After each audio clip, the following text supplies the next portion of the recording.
5장 1절부터 12절 한 절씩 교독하겠습니다. 예수가 그리스도이심을 믿는 사람은 다 하나님에게서 태어났습니다. 낳아주신 분을 사랑하는 사람은 다 그분이 낳으신 이도 사랑합니다.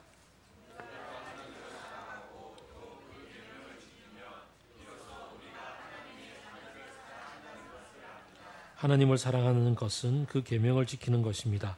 하나님의 계명은 무거운 짐이 아닙니다.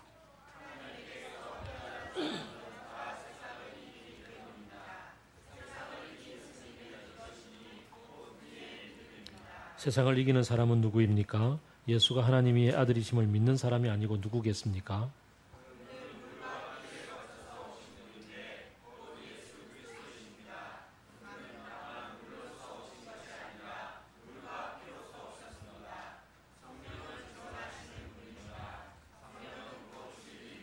증언하시는 이가 셋인데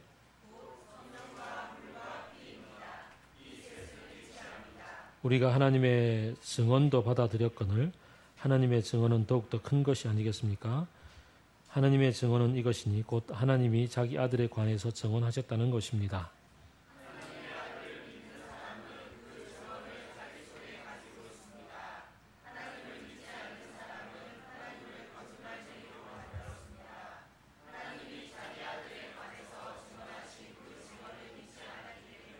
그 증언은 이것이니 곧 하나님이 우리에게 영원한 생명을 주셨다는 것과 바로 이 생명은 그의 아들 안에 있다는 것입니다.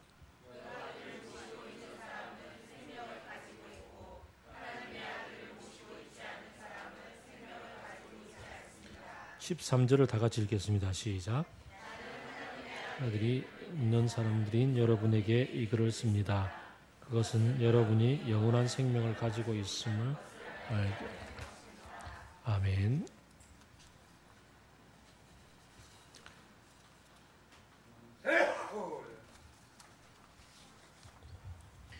먼저 본문에 약간 헷갈리는 부분에 대해서 정리를 하고 얘기를 시작하겠습니다.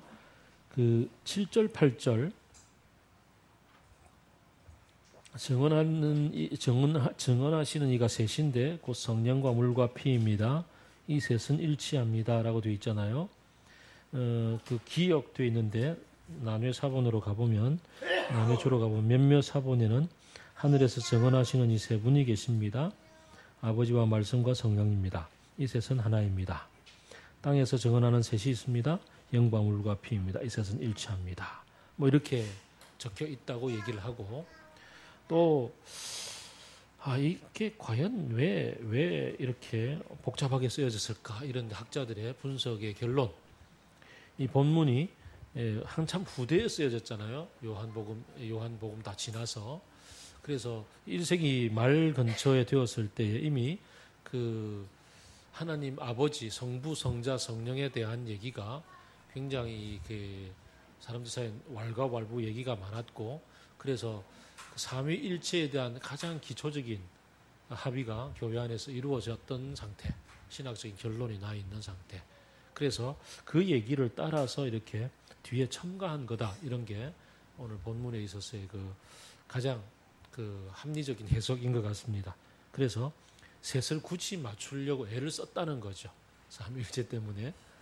그래서 그런 영향 때문에 셋이다 이렇게 적혀 있다는 거 기억하시고, 어쨌든 본문 속에 들어가 보면 성령과 물과 피가 곧 예수께서 그리스도임을 증언한다라고 얘기하잖아요. 성령께서 이제 이는 저희 비둘기 같이 임했던 세례 받을 때 그런 모습들, 성령은 예수님에 대한 증언자이시니까 당연히 맞겠죠. 그럼 물과 피가 뭐냐? 물은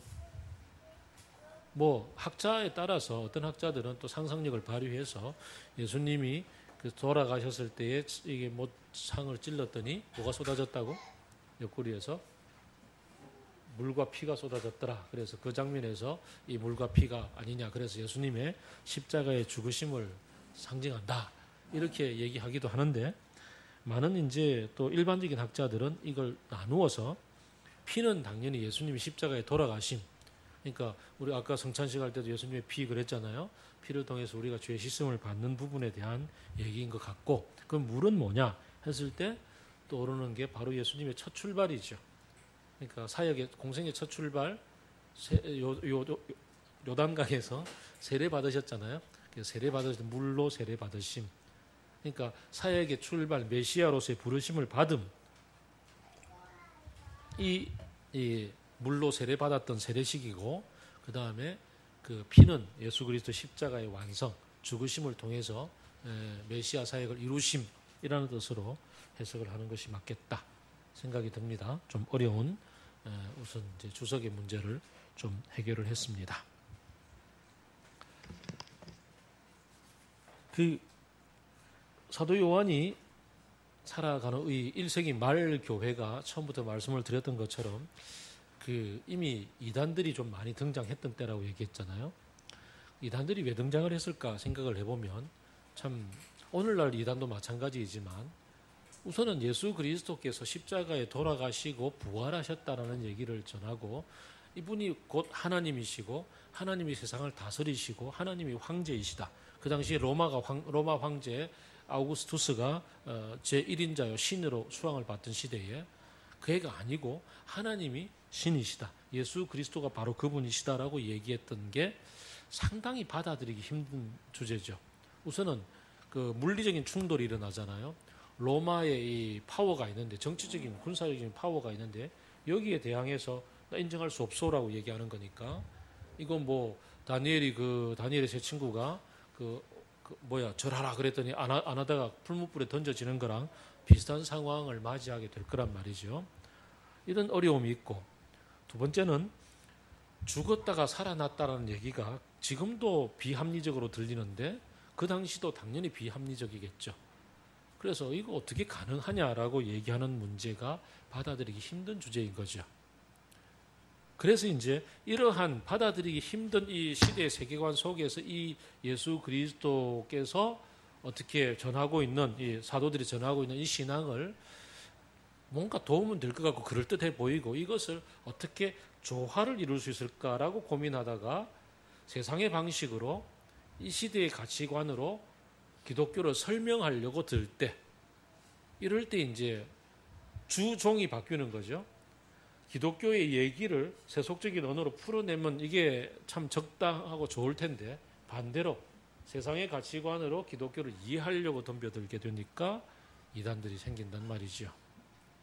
뭐 예를 들어서 그 아주 비근한 예를 들어서 그 여호와의 증인들 보면 그 피가름 운동하고 막 이러거든요. 이 양반들은 합동 결혼식하고 이게 뭐 참인지 거짓인지 모르지만 옛날에 문선명이 그 피가름 운동하겠다 해서 자기가 피를 깨끗하게 해야 된다고 해서 결혼하기 전에 먼저 여인들을 자기가 범하고 그 다음에 또 가고 이러는 문란한 일들도 있었다고 얘기를 해요. 왜 그런가? 이 양반들은 해석하기를 그 아담과 하와의 범죄가 뭘까? 그 과일나무 하나 따먹은 게 그게 도대체 범죄의 내용에 해당될까? 안 된다. 그렇다면 어디서 그 범죄의 얘기를 찾아볼까? 얘들이 따먹고 나서 곧바로 벗은 줄을 알고 가렸다. 그렇지. 가렸으니까 이것은 가린 게 중요 부위를 가렸으니까 이거는 틀림없이 범죄하면 사람들은 부끄러워서 그걸 가리는 법이니까 이건 성범죄다.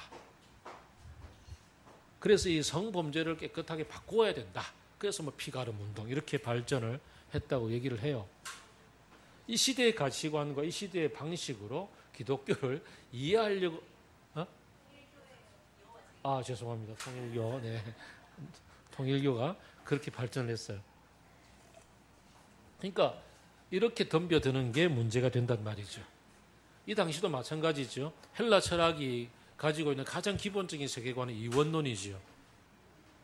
영적인 것들은 거룩하고 눈에 보이는 이 세상에 속한 물질적인 것들은 다 저급하거나 악한 것들인데 그래서 천상을 바라보고 그 플라톤의 이데아 있잖아요.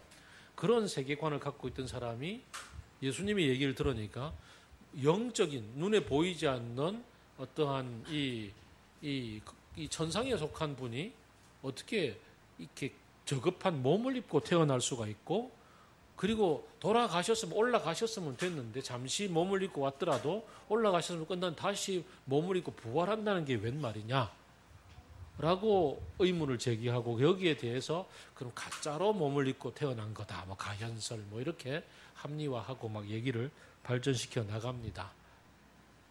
이런 게 이제 그 당시에 왜곡된 일들이죠. 자, 이렇게 이 시대가 주가 되고 예수님의 얘기가 부가 될 때 생기는 일들이, 나쁜 놈들이 등장하는 배경입니다.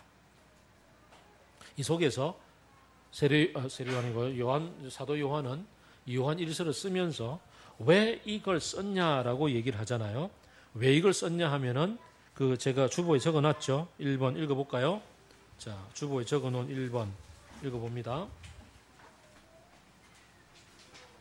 자, 다 같이 시작. 여러분이 영원한 생명을 가지고 있음을 알게 하기 위해서다라고 얘기를 하죠. 영원한 생명을 가지고 있다라는 얘기입니다. 영원한 생명. 그 다음 두 번째는 뭐죠? 죄를 짓지 않게 하려고. 또 그 다음에는, 자, 마지막 부분이 이제 제일 중요합니다. 오늘 본문에서 등장하고 있는 건데, 그 4절 얘기잖아요. 5절 얘기잖아요. 이 세상의 이 왜곡된 가치관, 그리고 합리화하려고 덤벼드는 것들을 넘어서서 이 세상을 이기고, 그리고 하나님의 나라를 살아갈 수 있도록, 하나님의 나라를 다른 말로 영원한 생명, 영생이라고 얘기했고, 이 일을 위해서 우리가 역시 이 세대로 왜곡시켜 나가는 이 죄를 짓지 않게 하기 위해서다 라는 것을 목적으로 제시를 합니다. 그러니까 요한일서를 얘기했던 가장 핵심은 이런 왜곡에 지지 말고 참된 예수 그리스도의 사람으로서 든든하게 서 나가는 것이 중요하다, 이기는 것이다 라고 이 얘기를 합니다. 세상을 이기는 방식이 뭔가?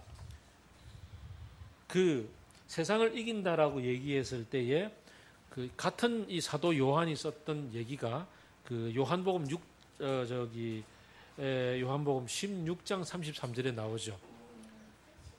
예수님이 십자가에 돌아가시기 위한 직전에 나오는 얘기인데, 내가 이것을 너희에게 이름은 너희가 내 안에서 평화를 얻게 하려는 것이라. 너희는 세상에서 환난을 당할 것이나 담대하라. 내가 세상을 이기었노라. 기억나죠, 그죠? 그 말씀. 내가 세상을 이기었노라. 담대하라. 지금 내가 가는 길은 십자가를 향해서 가는 길인데, 이 십자가가 왜 생겼습니까? 이 대제사장 무리들이 고발을 해서 죽이려고 덤벼들여서 잡혔고, 빌라도가 거기에 옳거니 도장 찍어서 이루어진 일이죠. 세상의 권력들이 예수님을 인정하지 못해서 그를 내몰아버렸습니다. 그런데 예수님은 이 십자가를 지심으로 해서 세상을 이기었노라라고 얘기합니다. 세상이 바라볼 때는 분명히 졌는데, 끝났는데, 참패당했는데, 그걸 통해서 세상을 오히려 이기었노라라고 선포를 합니다. 그래서 우리 역시 이 길을 좇아서 세상을 이기는 사람이 되게 하기 위해서 이제 어떻게 보면 요한복음의 후속조처, 이 요한 1서를 썼다라고 할 수가 있겠죠. 그러면 세상을 이기는 사람은 도대체 어떤 사람인가? 바로 여러분들이 세상을 이긴 사람들입니다라고 제시를 하고 있고, 여러분들이 영생을 가지고 있는 사람들입니다라고 얘기하고 있고, 여러분들이 죄를 짓지 않고 죄의 생명을 옮긴 사람들입니다라고 얘기하고 있는데, 우리들이 그렇다면 세상을 이긴 사람으로 살아가기 위해서는, 그렇다면, 아니 이미 세상을 이긴 사람들이라면 우리들은 어떠하기 때문에 그러한가?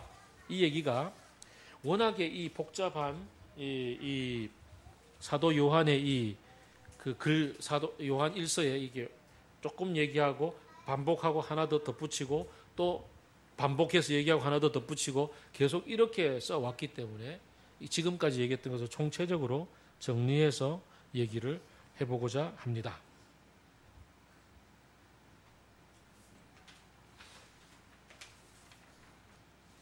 자, 세상을 이기는 사람.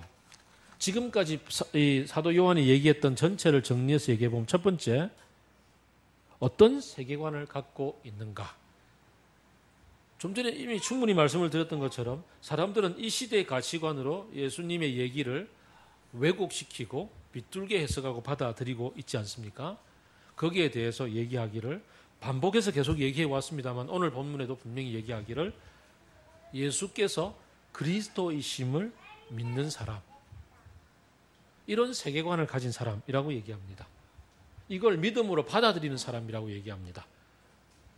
사람들이 생각해 볼 때에 십자가에 잡혀서 십자가에 돌아가신 이른바 범죄자로 취급을 받고 돌아가신 그분이 어떻게 세상을 구원할 수 있단 말인가?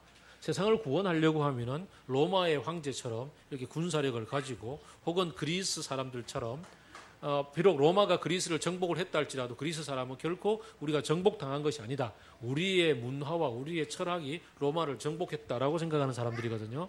그래서 학문과 철학으로서 그렇게 그 세상을 정복하든지 뭐든지 자기가 뭔가 갖고 있다라고 생각하고 그것으로 이길 거라고 생각하는데 거기로부터 오히려 십자가에 못 박혀 죽임을 당했는데 죽임 당한 그게 어떻게 세상을 이긴 거냐고. 그래서 오늘 본문이 얘기하는 것처럼 예수님이 물로서 세례를 받고 메시아로서 이 땅에 와서 구원하는 것까지는 인정하겠다는 거야.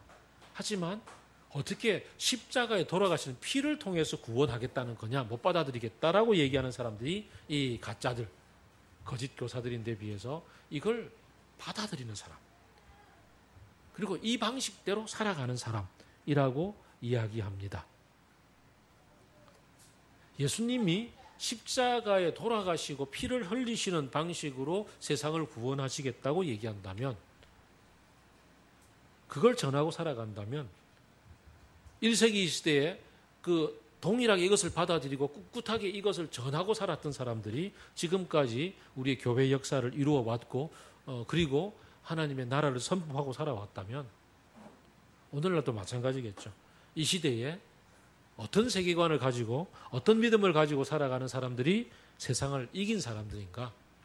겉으로 볼 때는 세상을 이길 가치가 않고 세상에서 패배자 같고 겉으로 볼 때는 힘이 없는 사람들처럼 보이지만 그러나 무력의 방식이 아니고 파워를 동원하는 것이 아니고 어떤 자기의 권력을 동원하는 것이 아니라 예수 그리스도가 하셨던 것처럼 잠잠히 십자가를 지고 걸어가는 그 길, 세상을 향해서 나는 날마다 죽노라 얘기했던 것처럼 자기 십자가를 지고 십자가에서 달려 죽는 방식으로서 그렇게 세상을 향해서 사랑을 드러내는 방식으로 살아가는 사람, 그 사람이 세상을 이긴 사람이라는 거죠.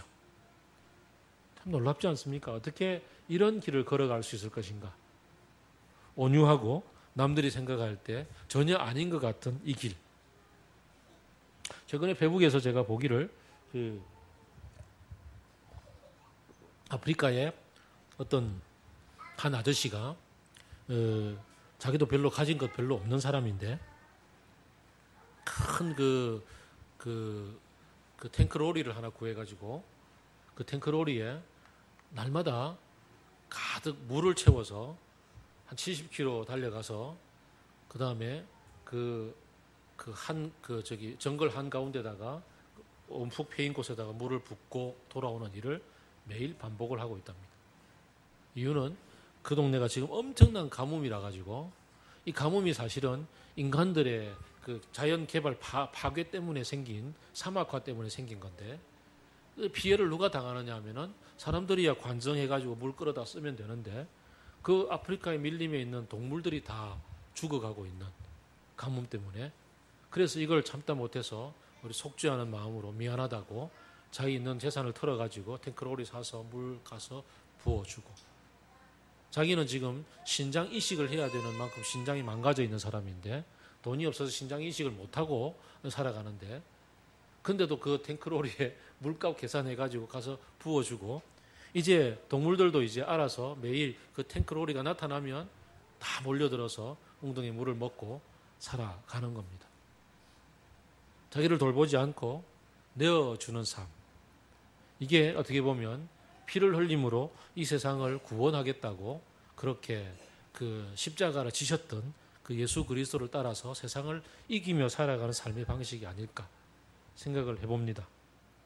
그런 면에서 지금 이 땅에 지금 그 뭐 핵무장을 하자 그러고 또 북한에서 지금 핵 개발하니까 우리도 강경론으로 치닫고 있는 이런 상황들 가운데 정말 십자가의 길이 무엇인지 우리는 깊이 고민해 볼 수밖에 없고 기도할 수밖에 없는 시절입니다. 정말 그냥 무턱대 놓고서 그냥 평화 외친다고 평화가 이루어지는 건지, 정말 이때 무장을 같이 하면서 평화를 외쳐야 되는 건지, 참 딜레마가 아닐 수 없는 이 시절을 살면서 우리가 어떤 길이 십자가의 길인지 정말 기도하고 성령의 인도하심을 구해야 되는 일이 됩니다. 뿐만 아니라 우리가 매일매일 살아가는 가운데서 욱하게 되고, 그 다음에 내가 뭔가 파워를 가져야 되겠다고, 사람들은 파워가 있어야 세상을 살 수 있다고 주장하는 매일매일의 삶 속에 우리의 가치관은 그게 아니다라고, 십자가의 길을 걸어가야 된다고, 나를 그냥 아낌없이 내어놓을 수 있는 이 피 흘림의 방식으로 그렇게 세상을 이겨나가는 것이 무엇인지, 그 길이 정말 그 길이다고 받아들이고 그 길을 뚝심 있게 밀어붙이고 살아가는 사람이야말로 정말 세상을 이긴 사람이 아닌가, 오늘 본문에 부합되는 사람이라고 여겨지고, 그게 진짜 그리스도인이라 생각이 듭니다. 거기에 비하면 가짜들은 그 길이 아니라고 합리화를 수도 없이 시도하고 있으면서 그 합리화 속에 자신의 죄성을 감추고 삽니다. 요한일서를 시작하면서부터 1장 9절에서 얘기하기를, 우리가 만약 죄가 없다 하면 이는 하나님을 속이는 자이고, 아예 죄 짓는 일이 없다고 한다면은 진리가, 빛이 그 가운데 거하지 못하는 사람이라고 얘기를 했습니다. 그래서 두 번째 이제 세상을 이기는 사람의 핵심적인 가치관을 바라본다면, 날마다 이 죄가 유혹하고 악이 우리를 시험에 넘어뜨리고 이렇게 끌어들이고, 세상이 우리로 하여금 아니야 파워가 중요해라고 그렇게 끌어당기고 있는 이러한 시대 속에서 늘 그게 아니라고, 그 유혹 앞에서 자신이 깨끗하지 않다고, 자신이 죄가 있음을 자백하고 주님 앞에 나아가는 사람, 그런 삶을 살게 된단 말이죠. 이 시대에 이 가짜들이 어떤 주장들을 했었냐 그러면은, 우리는 그 철학적인 묵상과 철학적인 어떠한 그 탐구를 통해서 진리의 지식을 알게 되었다. 지식을 알게 됨으로 해서 이 지식을 가진 사람은 영원한 지식을 가졌기 때문에 영생을 얻었고 영원을 누리고 산다. 그래서 이 땅에서는 아무렇게나 살아도 된다라고 이야기를 하는 사람들이 많았습니다. 그래서 오늘 이 요한일서의 전체 문맥 속에서 보게 되면 특히 1장에서 강력하게 얘기하기를, 아니다, 내가 죄가 없다고 한다면 이거는 하나님을 속이는 자가 되고 하나님이 없다고 얘기하는 자가 되고 가짜다라고 얘기하죠. 최근에 홍정길 목사님이 한국의 80년대 교회 전체를 이끌었던, 어떻게 보면 복음주의의 맏형이라고 부르는 그분께서 이제 생애 말년에 한국 교회의 지난 자신이 사역해왔던 한 30년의 사역을 돌아보면서 얘기를 합니다. 한국 교회는 성경 공부로 도망갔다라고. 성경 공부라는 것을 가지고서 지적인 탐구, 특히 강남에 있는 모 교회만 보면 압니다. 제자훈련 이러면서 열심히 그냥 순모임으로 다락방으로 모여가지고 매주 열심히 공부했어요. 정말 나와 있는 다락방 교재만 해도 66권 전체가 다 될 만큼 깊이 귀납적인 성경 공부를 매번 했었어요. 그러나 그들의 그 삶 속에서 자신의 욕심을 억제하지 못하고 자신의 욕심을 내어 던져버리는 삶을 살지 못한 채, 그런 채 지적인 유희 속에서만 그냥 놀아났던 사람들. 한국의 개혁주의는 아닙니다 라고 얘기를 했어요. 개혁은 끊임없이 일어나는 이 프락시스 과정인 것이지, 거기다가 주의를 갖다 붙이는 순간 이것은 사상이 되어버리고 그것은 철학적인 현학적인 어떤 탐구의 대상이 되어버리는 거지 삶이 아니다라고 이야기를 한 것을 참 가슴에 많이 와 닿았었습니다. 말씀 앞에서 나를 늘 돌아보고 늘 나 자신을 내려놓고 십자가 앞에서 결국은 시편 139편이 얘기하는 것처럼 살피소서 내 마음을 이라고 고백하는 것, 내가 하나님 앞에서 내 마음을 감추려고 든다면은 하나님께서 내 마음을 너무나도 잘 알기 때문에 안고 일었음을 아시고 말하기를 말할 바도 전에 아시고 내가 어디를 도망가서 숨고 싶어도 새벽 날개를 치고 저 바다 끝까지 가서 거기 간다 할지라도 거기까지 하나님은 찾아오시는 분이고 어둠아 나를 덮어버려야 그런다고 해도 어둠 속에서도 아주 환한 불빛으로 나를 보시는 분이 하나님이시기 때문에 그 하나님 앞에서 솔직하게 내어놓고서 내 마음을 살펴주소서, 내 속에 무슨 악한 행위가 있나 보시고 그 악을 제하여 주시고 나를 영원한 길로 인도하여 주소서라고 고백했던 시인처럼 우리가 날마다 자신의 죄를 자백하고 사는 삶, 그래서 날마다 주께서 나를 씻어주시는 삶을 살아갈 때 그때야 비로소 우리 자신이 겸손해지고 겸손해진 사람이야말로 십자가의 길을 걸어갈 수 있는 사람이 되고 세상을 이긴 사람이 된다라고 오늘 본문 전체가 얘기를 하고 있습니다. 교만해지지 말자는 얘기죠. 우리가 나이가 들어갈수록 특히나 50이 넘어가면 이제 꼰대라는 얘기가 나오잖아요. 꼰대가 왜 나오냐면 내가 살아온 삶이 옳다라는 강한 확신 때문에 옵니다. 남들은 다 틀렸다라고. 내가 가지고 있는 지식, 성경 지식이 다 옳은 것이 아니고 살아가야 되는 삶이 중요하다는 것을 우리는 늘 기억해 봅니다. 그리고 이제 이 삶이 자신을 내어놓는 삶이 바탕이 된 사람은 요한일서 전체가 다시 계속 강조하고 있는 것처럼 서로 사랑합시다 라고 얘기하죠. 사랑은 사실은 어떤 행동으로 드러나는 것이기도 하지만 행동이 드러나기 위해서는 노가 있어야 됩니다. 사랑은 성품입니다. 하나님은 사랑이시다라고 했을 때 하나님의 성품 전체를 요약해서 전체를 아울러서 표현할 때 사랑이라고 이야기하는 겁니다. 사랑은 내 속에 노가 있어서 그냥 툭 치면 어떤 상황 가운데서든 어떤 행동을 하든지 그 속에 노가 우러나오는 것이 사랑입니다. 그래서 세상을 이기는 사람, 세상을 이기는 믿음은 무엇인가? 사랑하는 사람으로서 드러납니다. 우리가 풍삼기 하면서 예수님의 사랑을 잘 요약했지 않습니까? 4가지 특징이 있다고 그랬죠? 어떻게? 사랑은 구체적입니다.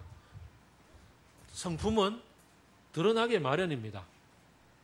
제가 설교를 이렇게 할 때 이렇게 짜잔 하고 여러분에게 잘 보이고 나서 그리고 나서 뒤돌아서서 여러분에게 삶을 감추고 산다면 제 성품이 잘 드러나지 않을지 몰라도 이미 오픈해서 다 함께 살아가고 있는 가운데서 성품은 묻어나게 마련입니다.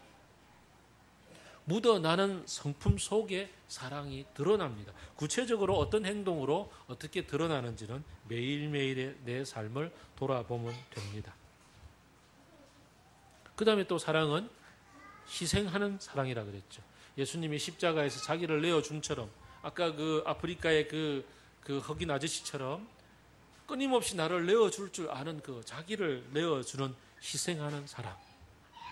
무엇보다도 사랑은 중심이 있는 사랑. 예수 그리스도께서 어떠한 희생을 왜 희생을 치렀는지를 알고 거기에 내어드리는 삶입니다. 중심이 있는 삶. 악과 연합해서 악한 사람들에게 그냥 악한 사람이 오리를 같이 가자 그러면 심리를 같이 걸어가지고 악에 동참하는 것은 결코 중심이 있는 사랑이 아닙니다. 아니라 할 때 노라고 할 줄 아는 사랑. 그게 역시 사랑의 핵심입니다. 마지막 하나가 뭐죠? 구체적이고 희생적이고 중심이 있는 거. 그 다음 뭐죠?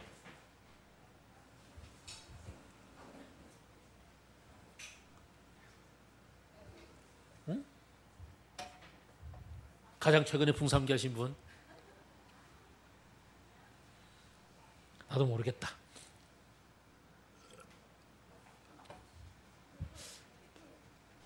세 가지가는 항상 기억나는데 마지막 한 가지가 기억이 안 나. 모르겠어. 넘어갑시다. 어쨌든 이 형제 자매를 사랑하는 것. 가짜들은 자기 중심성이 강하죠. 세상에서 살아남고 이기고 세상에서 으뜸이 되고자 하는 것 때문에 세상의 가치관을 가지고서 복음을 왜곡시키고 합리화하고 자기 중심을 드러내고 살기 때문에 말로만 사랑하고 행동이 없고 하나님 나라의 중심이 없고 자기가 최고가 됩니다. 이 땅에 기독교가 왜 이렇게 많이 욕을 먹고 있는 건지 그것은 가짜 사랑 때문에 그렇고 중심이 없는 사랑 때문에 그렇고, 자기 희생을 하기보다는 자기를 위해서 다른 사람을 조작하고 조종하기 때문에 그렇습니다. 그래서 이 가짜 복음이 판을 치고 가짜 그리스도인들이 판을 치고 있는 세상 속에서 진짜 세상을 이긴 믿음이, 세상을 이긴 그리스도인이 누구냐를 위해서는 우리 자신이 정말 나를 내어줄 수 있는 그 사랑으로 살 수 있기를 바랍니다. 오늘 본문은 바로 그런 얘기를 쭉 담고 있습니다.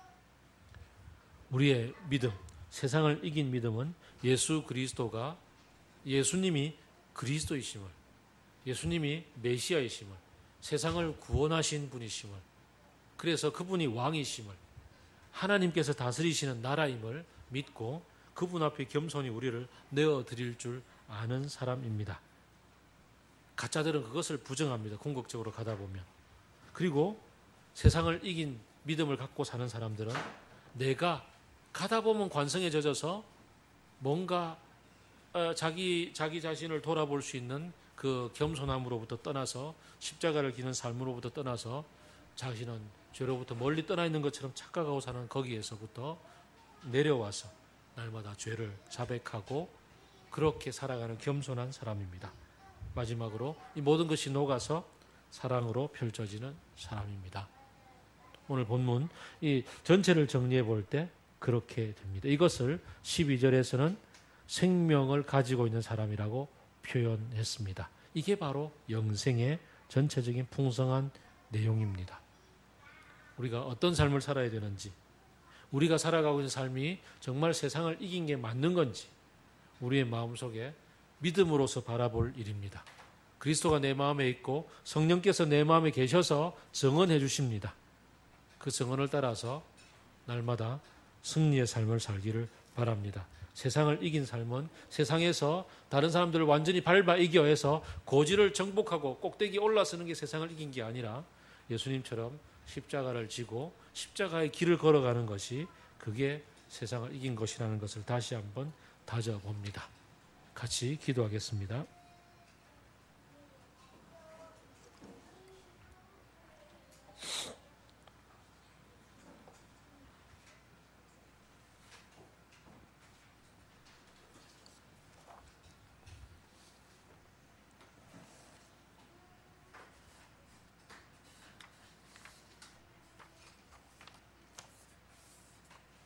우리는 날마다 십자가 앞에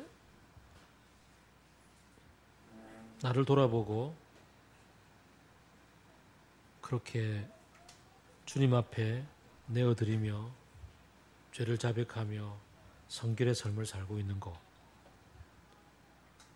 이 세상의 모든 가치관들, 문화들 앞에 예수 그리스도께서 가르치시고 우리들을 바라보라고 이끌어 가시는 그 하나님의 나라의 길을 바라보고 살아가고 있는가. 무엇보다도 가족과 형제와 교회와 세상을 사랑함으로, 하나님 만드신 하나님의 나라의 모든 피조물을 사랑함으로 아낌없이 나를 구체적으로 내어주고 희생하는 사랑을 살고 있는가 돌아보며, 이를 통해서 자그마한 하나하나의 삶을 통해서 세상을 이기고 있음을, 아니 이긴 사람임을 붙잡고 자신을 회복하며 살아갑시다.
예수님 이름으로 기도드립니다.